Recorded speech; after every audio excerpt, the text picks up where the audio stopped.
நமச்சிவாய நமக. அண்ணாமலையார் உண்ணாமலையம்மனுக்கு அரோகரா.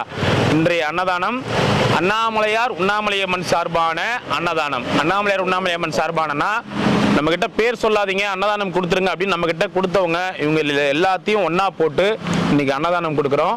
அண்ணாமலையார் உண்ணாமலையம்மனர்களால அன்னதானம் பண்ண குடும்பத்தினர் அனைவரும் பல்லாண்டு பல்லாண்டு பல்லாண்டு வாழணும்னு வேண்டிக்கிறோம். ஓம் நம சிவாய. ஓம் நமச்சிவாய நமக. இன்னைக்கு அண்ணாமலையார் உண்ணாமலையம்மன் சார்பான அன்னதானம் பண்ண அடியார்கள் அனைவரும் அனைத்து வளங்களும் நலங்களும் பெற்று ஆயுள் ஆரோக்கியத்தோடையும் செல்வ செழிப்போடையும் சந்தோஷமாகவும் மன மகிழ்ச்சியாகவும் பல்லாண்டு வாழணும்னு வேண்டிக்கிறோம். அண்ணாமலையார் உண்ணாமலையம்மன் சார்பான அன்னதானம்னா நம்ம கிட்ட காசு கொடுத்துட்டு அண்ணாமலையார் சார்பாக கொடுத்துருங்க, நீங்க பேர் சொல்லாமல் கொடுத்துருங்க அப்படின்னு சொல்லி நம்ம கிட்ட கொடுத்தது எல்லாத்தையும் ஒன்னா போட்டு இன்னைக்கு அன்னதானம்